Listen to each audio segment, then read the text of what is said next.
Good afternoon, everyone, and thank you for joining us at our third Live, Learn, Lead at Noon webinar. We are thrilled that you're here. We have a very interesting topic today, something that I think we can all relate to, and we're very glad that our panelists have joined us today. First, I want to say thank you to our sponsors who make all of our webinars and everything we do possible. Today, our sponsors include Northside Hospital and Atlanta Orthodontic Specialists. So we are very grateful to them and their support, and all of our sponsors who make everything that we do possible in the community. As I mentioned, this is a very important topic. Mental health matters. If you happen to be on the Zoom meeting with Evening with the Mayor, he referenced the importance of this in our community. He talked about the rise in domestic violence and how a lot of this comes from the stresses and the pressures that families are feeling today. So we wanted to bring this topic to you with some absolute specialists so they can talk to you and help you understand whether it is for yourself, a family member, a friend, a colleague. It's very important that we have this discussion. And so I'm thrilled that we have our speakers with us today, and I would like to introduce them to you. First, we have Elizabeth Douglas. Elizabeth is a licensed professional counselor and has worked in mental hospitals, residential substance abuse centers, college counseling offices, and outpatient mental health facilities. She currently serves as a coordinator for Northside Hospital's Behavioral Health Services Outpatient Clinic. She's passionate about promoting mental health and health wellness and providing education about suicide prevention. Elizabeth received her Bachelor of Science in Psychology from the University of Georgia and has a Master's of Science in Psychology from Georgia State University. Elizabeth is a native Georgian, an avid reader, and a dedicated fan to the Georgia Bulldogs. Second, we have Joanne Peeler, Dr. Joanne Peeler. She has been a professional in the mental health field since 1978. First as a psychiatric nurse, and then later as a family therapist, and for the last 27 years, a licensed psychologist. Dr. Peeler is also the past president of the Georgia Psychological Association. Joanne has a broad background working in a variety of emotional and behavioral issues, and she assists individuals and couples and their families, in their healing process. In her work, Joanne focuses on the strengths of her clients as well as journeying with them through their difficulties. Dr. Peeler says that the decision to contact a therapist is not an easy one, and the relationship between client and therapist is an important factor. She suggests choosing a therapist that has experience in specific interests or problems, professional training, proper credentials and licensure, and good standing in his or her professional organizations. And then finally today we have Dr. Ben Cohen, who will be moderating the panel. Ben is a structural chiropractor and owner of Excel Chiropractic here in Sandy Springs. Through technology and innovative techniques, Dr. Cohen is able to correct structural problems in the body and restore proper function. He is able to help patients of all ages suffering from conditions ranging from migraines and sciatica to allergies and vertigo. Dr. Cohen received his Doctor of Chiropractic degree from Life University here in Atlanta, Georgia. And then prior to moving to Atlanta, Ben received his bachelor's degree in exercise science with minors in biology and psychology from Indiana University. I'm proud to say that Ben is a member of our Leadership Sandy Springs class of 2019. He, along with co-founded HEAL, along with Maria Angelova and Sarah Galambos, and HEAL is a company which stands for Heal, Evolve, and Lead. HEAL is a collaborative network designed to connect local, small, and medium-sized health and wellness businesses in the community through a wide array of events, services, and products. So we are thrilled to have such a diverse group of individuals as our panelists today. We're so thankful that you're here and to add your expertise and your knowledge to our conversation. And with that, I would like to turn it over to Ben Cohen. All right. Thank you so much for the introductions, Jan. I am honored to be here with Miss Elizabeth and Dr. Joanne here. We are going to have a great conversation. Like I said earlier to them before this meeting, is my job is to stay out of the way because there is such incredible information coming your way. But without further ado, by the way, we're not going to be fielding questions during this conversation. They are going to be coming up in the chat room. So please, if you have any questions, put them in the chat room. And at the end, we'll have some time to go over those and hear from Joanne and Elizabeth as well. So without further ado, let's get into it. Ladies, thank you so much. Let's dive in. The biggest thing going on right now is obviously we wanted to just say goodbye to 2020 and pretend like the world was going to be beautiful in 2021, but that's not exactly how mental health or how the world works. So I would love for Joanne, if you don't mind starting, talk to us about the effects of a pandemic and what's going on in the world and maybe some different conditions or, intensified conditions that we're seeing these days. Well, I know what I'm seeing in my own practice is everything is ratcheted up. Feelings of depression, feelings of anxiety, irritability. Couples that I've been seeing who are doing really well for a very long time are very stressed out right now. It's kind of like basically everybody's on their last nerve is the feeling, and it reminds me, I don't know if when y'all were in high school, you had to read a book called On the Beach. Back when I was in school, it was one of the assigned books, and it's about nuclear war. And it is about the entire Northern Hemisphere is gone. And the people in Australia who are still okay are waiting. And they're waiting for the radiation to come. And they have like about 3 months. But in the meantime, life looks the way it always looked, but it's not. And I think that there is a way that that book kind of captures the emotional experience of people at this time, that there's a sense of foreboding. There's a sense of something happening that they don't have control over. And it's very hard for us when we don't feel like there's places where we have control. And we can talk a little later of how to get a sense of control in the way that you can. But there's a sense of this thing is coming and everything looks the same. Life looks the same, but there's a sense of foreboding. And it also affects everybody's relationship. So I know that book came into my mind many times when people would talk about what this experience was like. Like it was not going to end. Nothing was going to be the way it used to be. People were longing for what it used to be. They felt the sense of loss and their own irritability in getting through the moment was so high. And I think some of what we're going to talk about is how to reduce that so that you can be in your own moment in a much more functional way. Yeah, absolutely. I would echo a lot of what you're saying, Joanne, and that I think we're seeing sort of folks getting on each other's nerves for sure. We're all cooped up in here together, so that can be challenging for partnerships or if you live with a roommate or family members. But we're also seeing within our clinic, definitely, and we're also hearing this in preliminary studies from the CDC, that there's quite a drastic increase in levels of anxiety, depression, insomnia, and even substance use. There was a statistic out last week, alcohol sales have been through the roof during the pandemic. And I can tell you that clinically we're seeing that show up in the patients we see with an increase. And I think people are just looking for a way to cope. And unfortunately, that is one of the ways that folks are turning to. But aside from the substance use and even an increase in thoughts about not wanting to live and thoughts about suicide, we are seeing a lot of folks dealing with grief, and that's showing up in a lot of different ways. So certainly, many people have lost a friend or family member to the pandemic. But in addition to that, there's a lot of grief about loss of jobs, loss of financial freedom, loss of a way of life, right? A lot of us, the way that we cope in hard times might be to travel, spend time with friends, go and engage in places that we find beautiful or relaxing. We can't do that as much right now. Now, we are going to talk about some ways that we can help ourselves during this time, but some of those are obviously not as available as they were before. And so I think the grief piece is really the thread that runs through so much of what both Dr. Peeler and I are talking about and what we're seeing in the work that we do.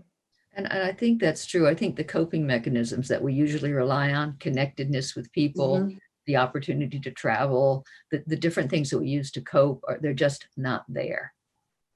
And I think it's important, Ben, you talked about, we're living through a pandemic, and we are, we're living through this COVID-19 pandemic that just seems to stretch on and on. But we're also really living through some unprecedented times as it relates to racial injustice and to the political climate. Again, no matter which side of the aisle you're on, we're all impacted by what's going on with this. And so it's really kind of a compounding of all this uncertainty, as you said, Joanne, and how that impacts us. And so what we'll look at today is a little bit more about how to take some control. Certainly there are a lot of things that we can't control. We can't control what happens in Washington. We can't control the COVID-19 outside of our own behavior, but we can try to control how we respond to what's uncontrollable. Right. And Elizabeth, I have a little follow-up on that. You know, unfortunately in America, there can be a negative stigma associated with seeking help, right? With mental health, with any type of relief there. Are you seeing that people are just at their top, they're boiling over, that now we are seeking help finally? And do you see that the whole industry, therapists, psychologists, psychiatrists, are also being a little overrun with this going on? Yeah, so that's a really good question. Yes, I would say that we definitely have I work for Northside's Behavioral Health Outpatient Center, and we do have a kind of record demand for services right now. And I don't think we're alone. You know, Dr. Peeler, I'm sure you're experiencing this as well. I'm hearing this from my colleagues across the field. And so it's an interesting time to be a therapist, because really there haven't been times before where we are living through the same experience as our patient at the same time as our patient, right? And so certainly you may see a patient who is going through a divorce and you've been divorced, but rarely are you going through it at the exact same time. The day-to-day news cycle, we're seeing what they're seeing, and we're experiencing what they're experiencing. And so as therapists, you know, Dr. Peeler and I have talked about this, it's important for us to take care of ourselves. So some of these, tips and tricks that we're going to talk about today, I use on a daily basis. And I know Dr. Peeler has, Joanne has her repertoire as well, because, we can't help other people if we don't help ourselves. I know I was speaking a little earlier about everything I say, I do every day, and I have to remind myself to do every day. Absolutely. That's perfect. And, a lot of times I talk to my patients even about what we call, psychosomatic pain, which is where the mind can affect the somatic, our bodies, where our mind can actually give us symptoms. Joanne, I would love for you to kind of help explain the physiology, like getting on more of a cellular level, or what stress does to our bodies, and maybe how we can cope with that on a deeper level there. Sure. And so I'm going to say just a little bit about that. But I think what I'm saying is really underlying to everything else we're going to say, because even the tips that we have are really rooted in physiology of why they work. So it's not like we just pull something out of the air and said, well, just do this, that it's really rooted in something. And I think most of you are pretty familiar with the idea that we actually have two nervous system functions. One is the fight or flight freeze response, which is considered the emergency system, which basically was only intended to come on sometimes when there was an issue. And then we have our normal nervous system, which attends to daily living, digestion, libido, thinking, which is supposed to be on most of the time. The problem with the fight or flight response nervous system is it's ancient. It actually precludes our ability to think clearly. And when it turns on, it's for flight, fight is for emergency, or freeze. Certain things happen. Your blood pressure goes up. You start manufacturing adrenaline, cortisol, all of these stress hormones. You get tunnel vision. You can't see much of what's going on around you. And almost more importantly, it shuts down our ability to think clearly, because none of these are necessary in an emergency. You do not have to philosophize about what the species a saber-toothed tiger is in an emergency. You have to do something about it. So these other functions go by the wayside. And again, initially it was intended, I think, in our more ancient days of being a temporary thing. What happens is that part of the brain can't tell the difference between a real saber-toothed tiger and an imagined saber-toothed tiger. So there are ways that when we get into certain kinds of thinking, and we can talk about that later, there's certain what we call cognitive distortions, like catastrophizing or all or none thinking, that we literally scare ourselves into this cycle. Now there's several parts to the cycle, and you can intervene. And many of the tips that Elizabeth and I are talking about are interventions in that cycle to turn it off so you can get back to your typical nervous system cycle, back where you can digest, and sleep and that kind of thing. So there's several places you can go in. One are your thoughts, and our thoughts can be distortions. They can be very fear-based. And so we can actually scare ourselves into believing we are in a fight or flight situation. The other is physiology. And that's like where your blood pressure is going up. And there are ways to manage the physiology, because you can go in on any one of these places in the cycle to start working on it. Because again, this part of the brain is not sophisticated, and it can be tricked back into thinking everything's fine. Exercise is really helpful. One of the reasons is because it burns off the adrenaline. Adrenaline is finite, and adrenaline is very activating. And if you can burn off the adrenaline, you're going to feel better. It also releases norepinephrine into the brain, which is a type of antidepressant, which calms you down. So if you've ever had the experience of doing a walk or a run and you come back with a sense of well-being, that's why. Now, the other thing, and I do want to talk about this, is breathing. And typically, if I tell someone to breathe, they sometimes think I'm just saying something so trivial, they're not even paying attention to me. But breathing has a lot to do with the cycle, because typically when you're in this cycle, you breathe from here. It's like this very rapid kind of chest breathing, because you're about to engage in an act. If you can change your breathing to very long and deep and slow breaths, you can trick that part of the brain into thinking the danger must be over, because nobody breathes like that in an emergency. And, you know, these breathing techniques are very old. You know, they're part of yoga. They've been around forever, but they actually are very effective in interrupting the fight or flight response. And there's another reason as well, and then I'll pass this part. We have a structure called the vagal nerve. The vagal nerve is the longest nerve in the body, and it connects the mind and it connects the body. The vagal nerve mediates between the emergency system and our daily typical system. The more you strengthen the vagal nerve connection, the more you have control over switching back over to your other nervous system and out of all the anxiety that's generated because you got all that adrenaline going and you're scaring yourself into this other system. And there's several ways of dealing with a vagal nerve. There's at least 4 exercises we could talk about, but not right now. But one of them happens to be breathing.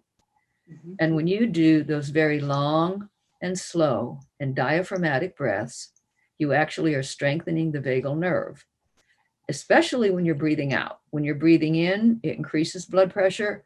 When you breathe out, those very long, deep breaths, you actually are slowing blood pressure and you're strengthening the vagal nerve impulses to the brain.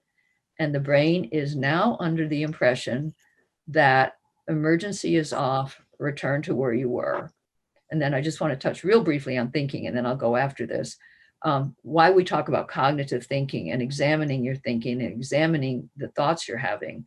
When you're in fight or flight, the type of thinking that you're doing can be very distorted and you don't recognize it because your ability to think clearly shuts down. Your ability to think clearly shuts down at a fairly low level, about 100 beats per minute. It's not that high. And all of a sudden you can't think. If you've had the experience of you're trying to get out of the house and you don't know where your keys are, and you're just running around like a wild person and you can't think about the last person you could have put where you put your keys, you're in fight or flight mode. You're feeling a danger. This danger has to be taken care of. You can't think clearly. You actually cannot. So part of what we're doing is looking at working with your thoughts, working with your feelings, working with your body, working with grounding exercises to bring you back in your body so you can reactivate your frontal cortex so you can think again. So I'm just going to pass that on over to Elizabeth, and she's going to be talking about some of the tips that are grounded in this physiology. And so sometimes they may sound very simple, but they're really quite profound. So thank you. Thank you, Joanne. I appreciate your explanation of that. I agree with you that we have to understand why we're doing something before we value actually doing it. And so what I want to talk about, we are going to talk about some techniques, you know, that we'll work on a little bit together later on, but I want to give just some overarching tips that I often give to my patients who are experiencing some anxiety or some mood concerns related to the pandemic or not. But the first of which would be really making thoughtful choices about news. So we live in a world now where our phone is never far away, and we can get our news updates through push notifications, several up to hundreds of times a day, depending on how many news apps we follow.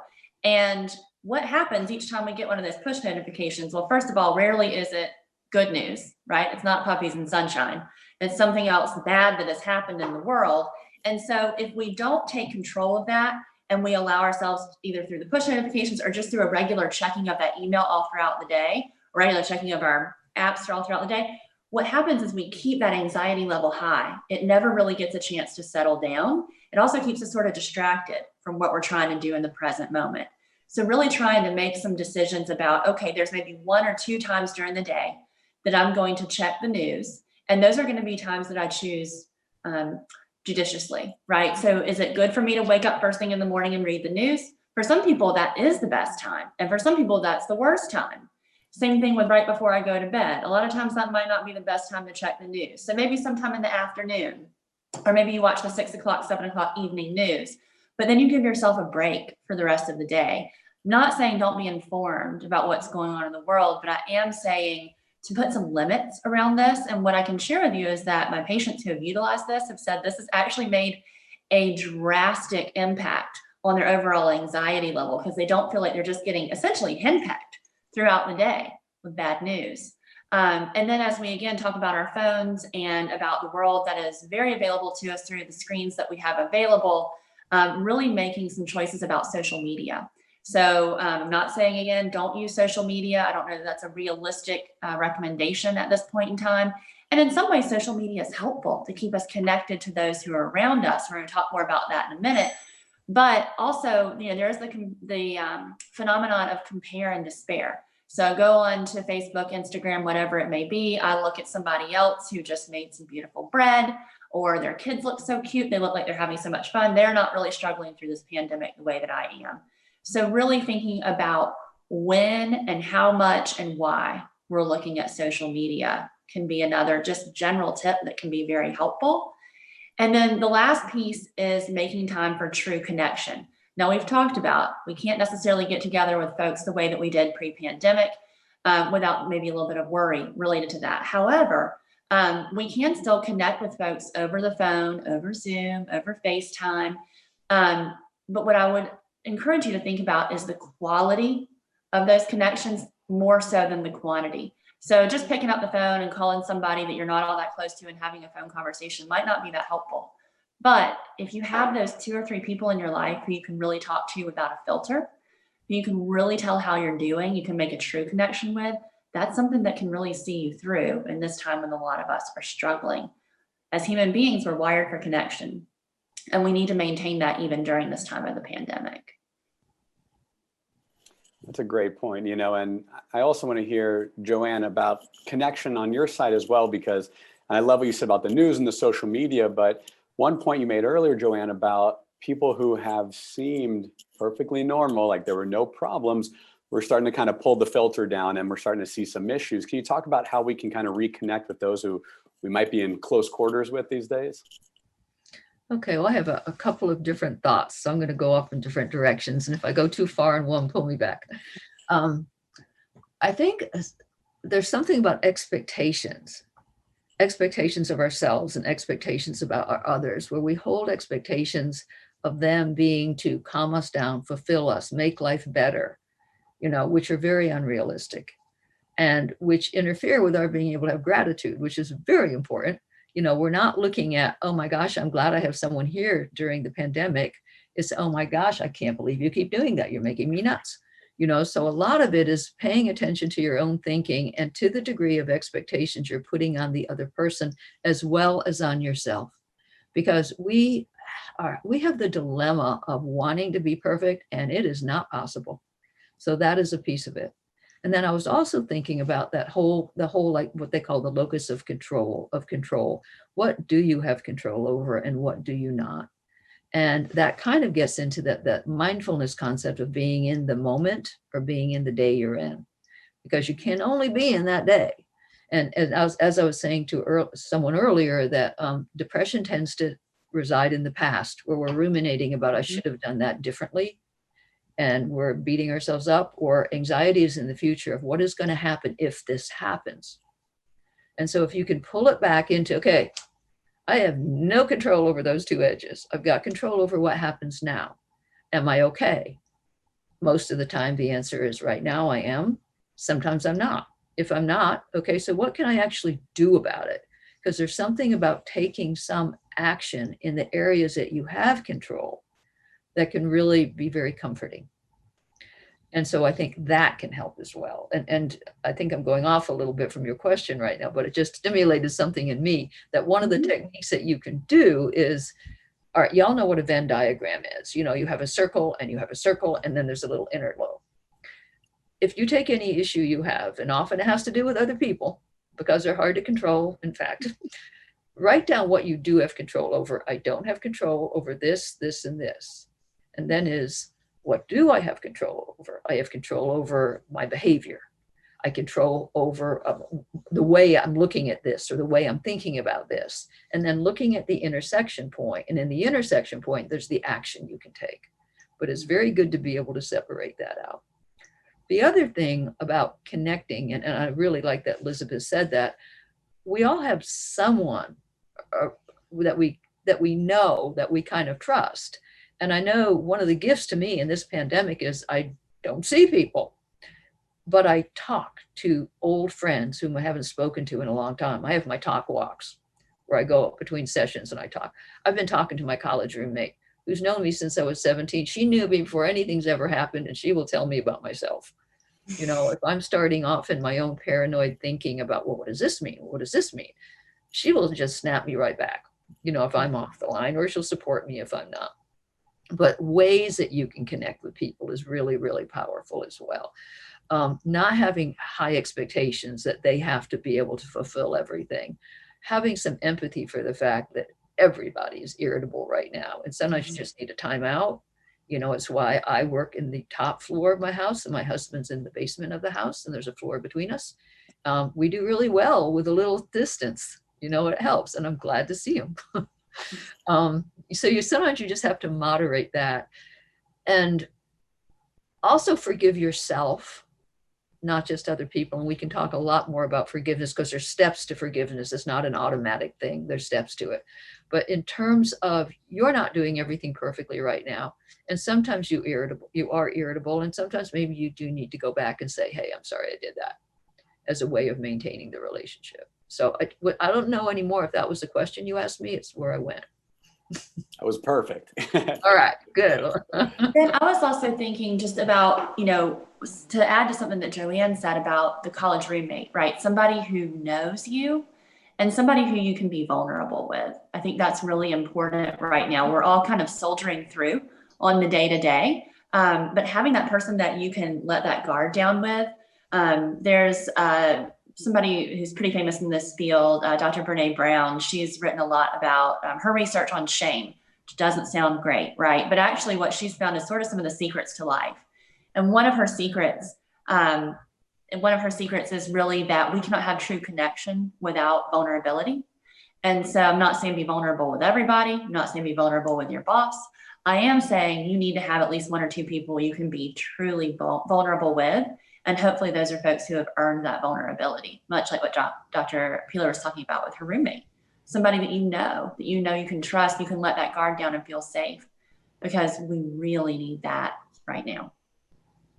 That's great. And you both kind of touched on a subject I think is really important we should kind of dive into, but I've heard the word mindfulness come up a couple of times, and I know it can be kind of a overarching umbrella there of, you know, how to be in the moment and with our mind and with our actions. So Elizabeth, do you mind kind of jumping in and maybe an overview of mindfulness and how we can incorporate that? Yeah, absolutely. So I like to say, a colleague of mine said this to me a long time ago, and I believe she's right, that mindfulness is simple, not easy. And so all mindfulness is noticing in the present moment without judgment. So that sounds simple, right? But what we know is that our minds can kind of jump all over the place. One of my friends says that our minds are like a puppy, right? And they just ping, ping, ping, ping, ping. And that's really how they're supposed to do, right? We have this thought. And that's okay. But what happens is when we get swept up in that, we kind of lose this moment in front of us. Like you said, Joanne, a lot of times when we're anxious, we're worried about the future. When we're depressed, we're thinking about the past. But what we lose is the beauty of this present moment we have in front of us. Because when we think about control, the only place we're going to have any kind of control is in this moment. And so mindfulness really gives us a way to anchor ourselves into this present moment. And when I say mindfulness, some people will say, oh, meditation, that is not something that I want to do. Some people have the idea that mindfulness is sitting on a lotus flower and being peaceful in your thoughts. That's not true. Mindfulness takes practice. So really what you're doing when you're practicing whatever mindfulness technique it is, and we're going to talk a little bit about some that you can utilize, what you're going to notice is your mind is still going to wander. When you're trying to focus on your breathing or your grounding technique, you are still going to think about your grocery list. You are still going to think about the need to pick up your kid today at 3 o'clock. That's okay. The skill is noticing the thought, don't run away with it, and come back to the present moment and to the breath or to the activity that you're trying to engage in. There are actually we'll talk some more about some techniques that can be used for mindfulness. There are also some great apps out there. Calm, C-A-L-M app is something you can download on your phone. I believe it's available for free right now. There are several.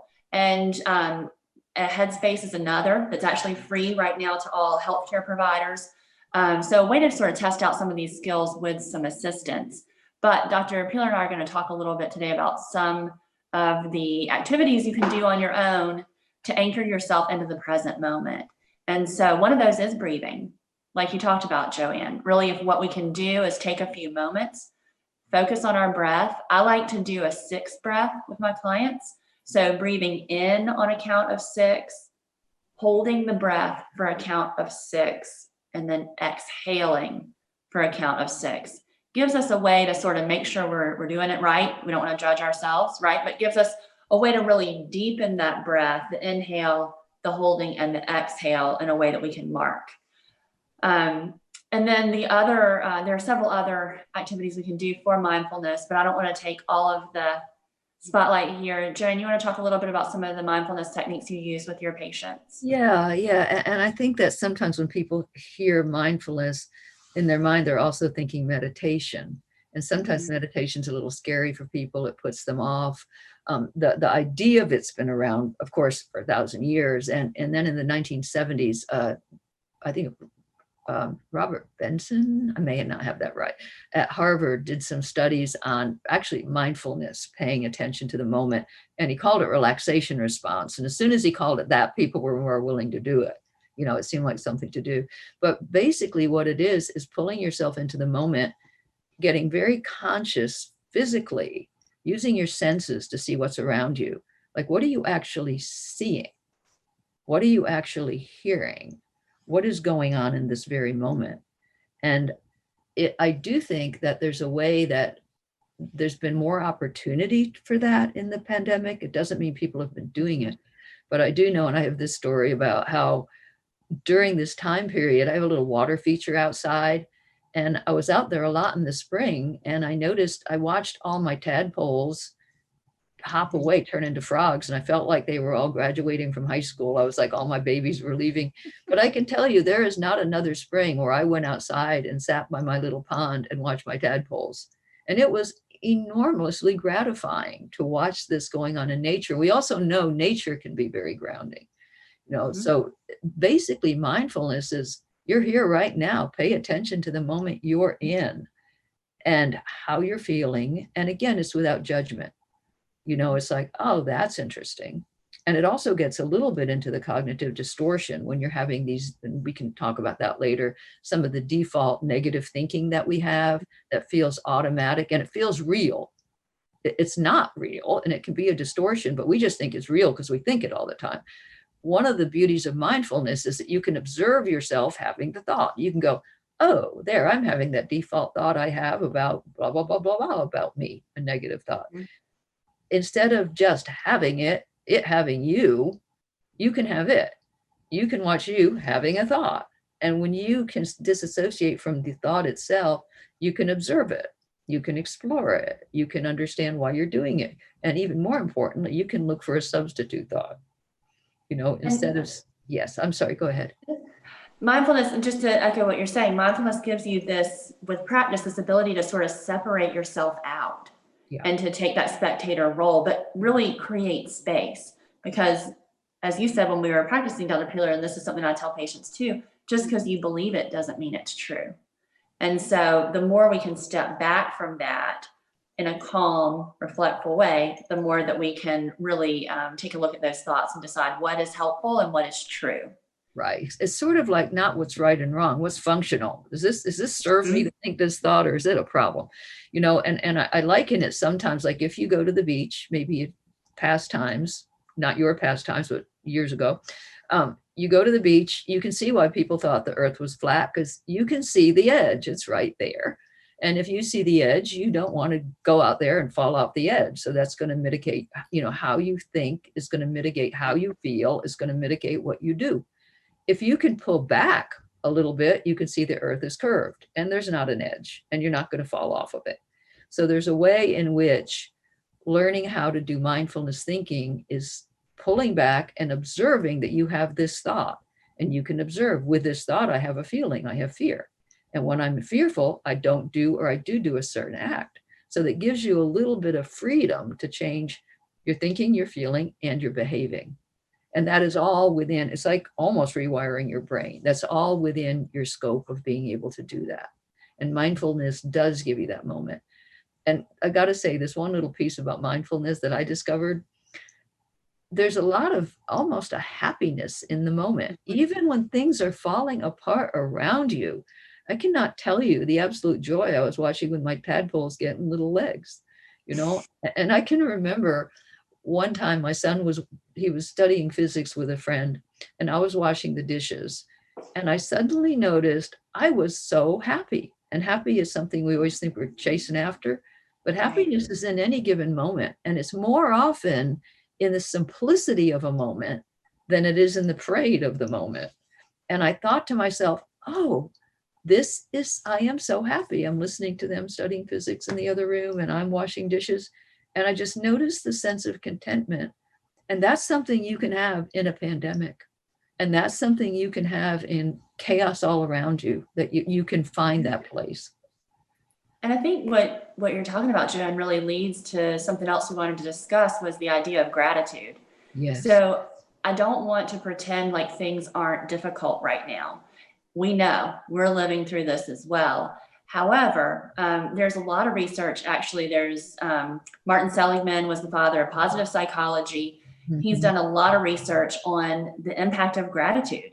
If we can institute a gratitude practice daily, the research shows it improves our mood. And so this can be as simple as, when you wake up in the morning, name one thing you're grateful for. And some days we're going to have to dig deep. I'm going to be honest. Like, it's not always going to be that we have Caribbean vacation coming up. However, sometimes the thing to be grateful for can be as small as clean sheets. That's something that can make my day, honestly. And the practice of gratitude can really shift our focus from those things that we can't change, again, that we might not be so grateful for, to the things that we maybe can impact.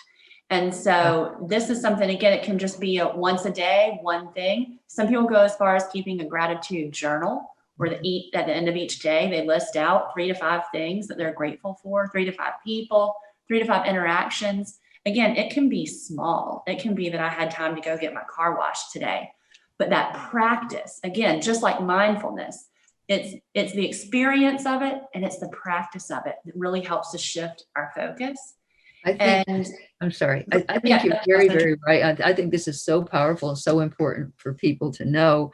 And what sometimes we'll talk about doing, like a gratitude in the morning, maybe before you're out of bed, maybe 3, and a gratitude before you go to bed, because you're sort of shifting your brain to notice what's right about your life instead of what's wrong. Because most of the time things are okay.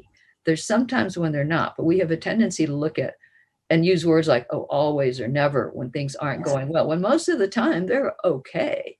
And sometimes in the research, sometimes the smallest things have the most impact. Like, I'm grateful I painted the room this color.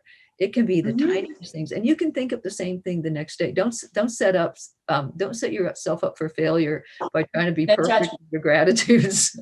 You don't have to have perfect gratitudes. They can just be, I'm glad this is okay today. I'm glad that's okay today. And there seems to be neurologically a way that it restructures your brain to where you start noticing what's right from the beginning of the day, and to do it when you go to bed as well. And then you're right, people actually do gratitude journals, and we can talk about that at some point too, how to do one of those, or doing one of those, the value of it. But I love what you said. And yeah, I think the gratitude piece is important. And what's interesting is, I think I saw somebody said something in the chat, and I don't want to make an assumption, but I think they were saying that their husband found 2020 maybe to be a better year. And I think what we're also finding somewhat during the pandemic, we can focus on how it's impacted us negatively, and certainly that's innumerable.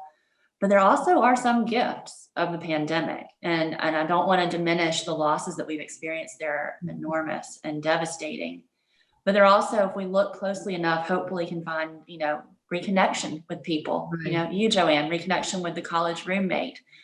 The reconnection with the college roommate doesn't cancel out that, hundreds of thousands of people have had the virus, but they both exist. They don't have to compete with each other. We can have both of these facts at the same time.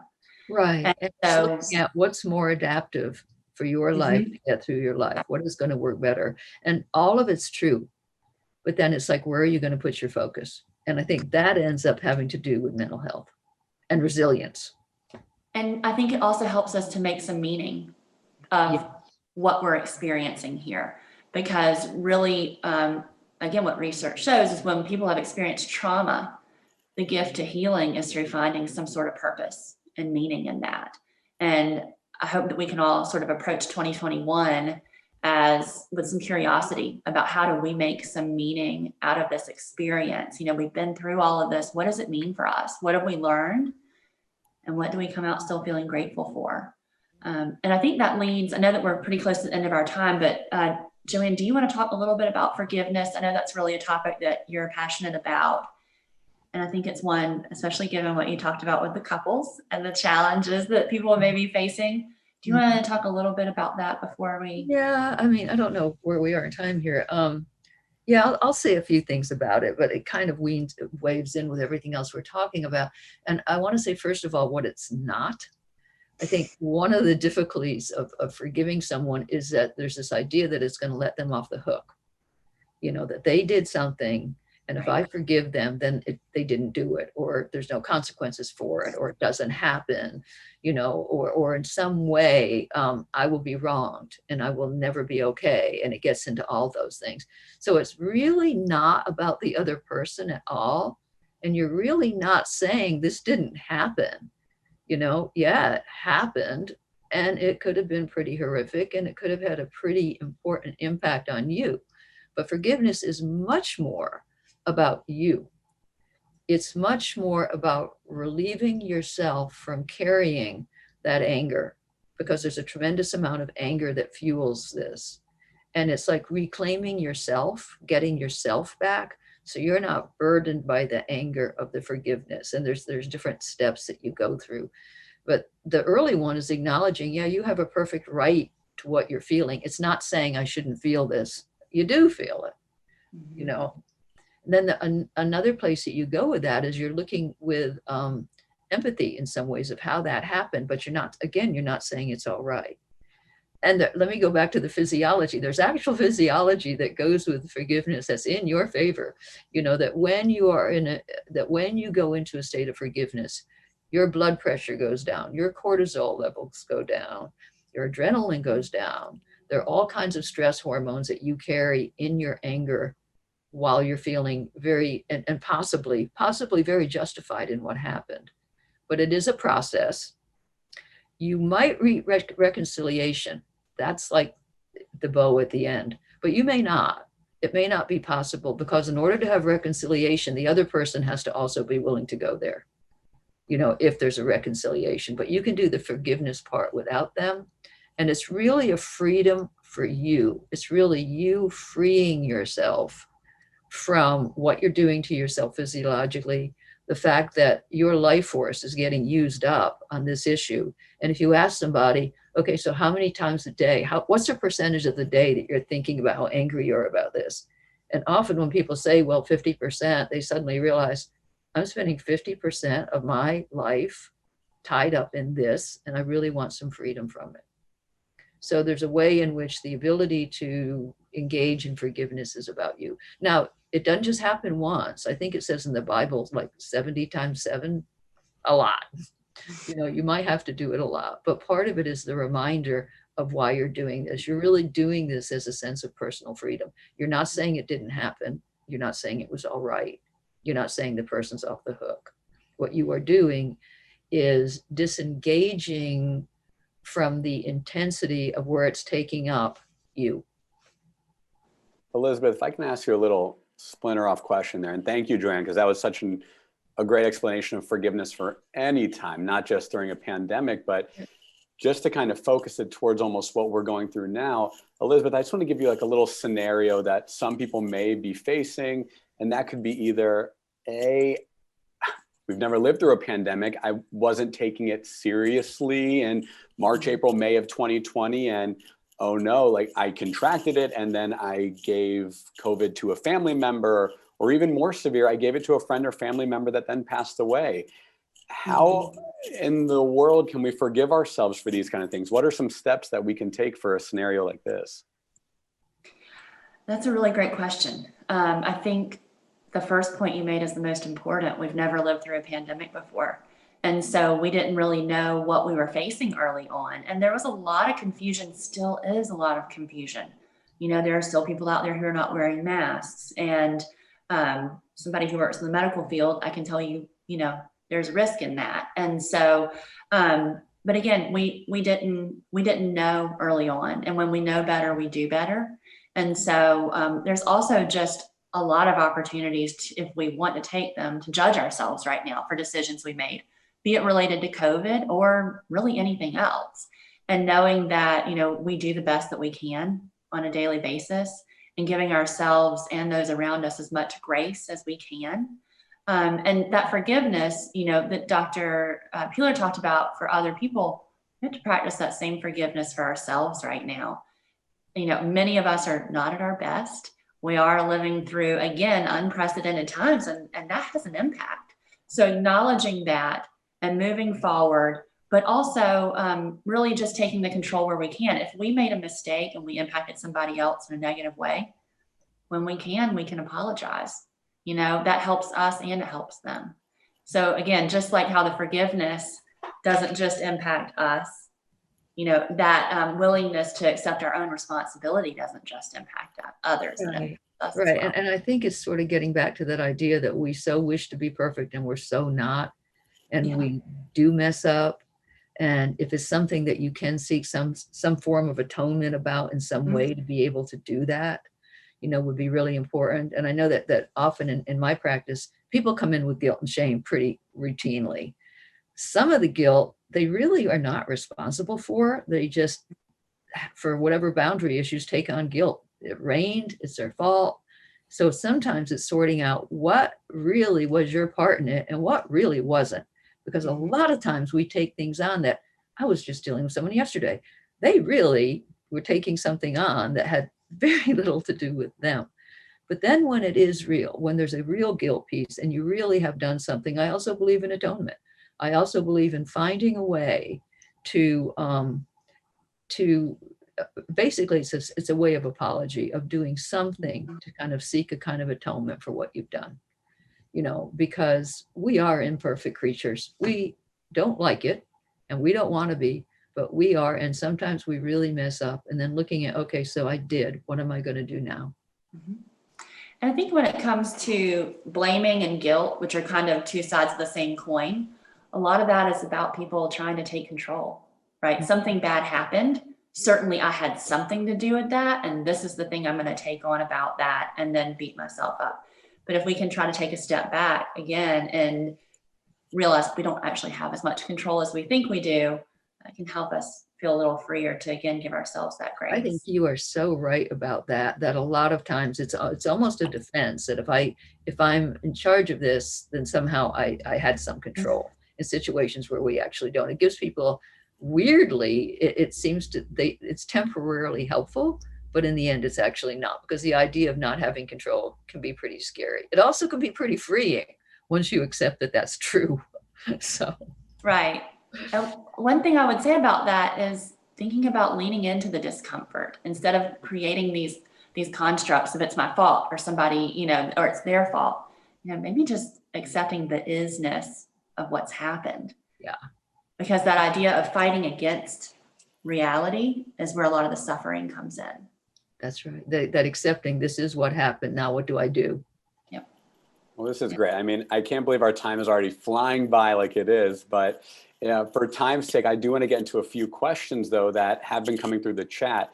First of all, this has been incredible. If anyone hasn't picked out some golden nuggets from this entire conversation, you're not listening, and that's okay too. But a few questions that did come through that are really great. And Catherine, thank you for sending them over. But one is, how do we steer our friends and families towards getting help if they're reluctant, if they don't think they need to or should? What steps can you take that don't cross too many boundaries? I'll start with that. This might not be a satisfying answer. You can do what you can do. You can tell people, you can have other people tell them, because sometimes if it's not you telling them, they're more likely to hear it. We do run into that. Provide them with information, but there's a way that we do not have control. And sometimes we have to accept that that is where they're going to be. Now, there's a paradox that happens. Sometimes when you stop trying to get someone to do something, it frees them up to have the space to do it. It's sort of like pursuer, distancer. If you're pursuing someone, they distance, but when you stop, they might come a little bit closer. So that might be one thing, but it can be a little heartbreaking when you really, really feel like you want someone to understand something and they're just not willing to. That isn't probably not a very satisfying answer. I also think there's something more broadly that we can all do, whether it's that you want your family member or your partner, your friend to get help. Really, the more we just on a regular basis talk about the topic of mental health in a way that is not stigmatizing, we use thoughtful language, we are accepting of folks sharing their struggles and what they've done to address those. Really, just as a community, we can promote that in a general sense so that when people do need that help, it's not something that brings about shame, but it's something that they just approach like they would any health issue. Just like somebody would come to see you, Ben, for something going on with their body. Why would we not go see somebody for what's going on with our mind? Absolutely. Right. And that's all part of that stigma. We have to kind of get away from seeking help as a weakness. It's a strength, if anything. And looking how we might contribute to the stigma by jokes, by things that we said, unintendedly, how we as a society kind of contribute to that stigma. So another big thing we're seeing, a kind of a common ground in the chat room here, is friction points. So like we've mentioned before, this is not just a pandemic. This is, like you said, Elizabeth, racial inequality, political madness. When you're with a friend or a family member who you are close with, how can we address those friction points? Is it just best to bury your heads and agree to disagree, or how can we kind of cope with some of those stress points? Well, I can tell you what I do, and this is hard. It's hard. There are people who I truly love, who I value greatly, who do not think the way I do on things that feel very important to me. The way I deal with this, because that relationship is important to me, I kind of look at the relationship as the sky. And what's going on right now is weather. And I try to remember the sky is more important to me than the weather. And go with that. Now, it can happen that what does happen, that whatever event occurs becomes more egregious than I'm able to handle. And then that may be that I start severing the relationship, or at least loosening or distancing the relationship with that person, because I can't do that anymore. But I think that I probably go with both of those places, because I certainly know people that don't feel the way I do, but I do value the relationship. I see them as a good person. I think they're generous. They're not stupid. They're none of the epithets we do when we think there's the us and there's the them. They don't fit the them. So I'm thinking, okay, so at some point this will pass, unless something in the midst becomes so egregious that I can't do it anymore. And then there develops a toxicity that I really do need to separate from. Yeah, I think that's a great response, Joanne. I think there are some situations where the conversation just is not going to go anywhere. However, I think there are sometimes the conversation could go somewhere, and you kind of have to know which category your relationship falls into.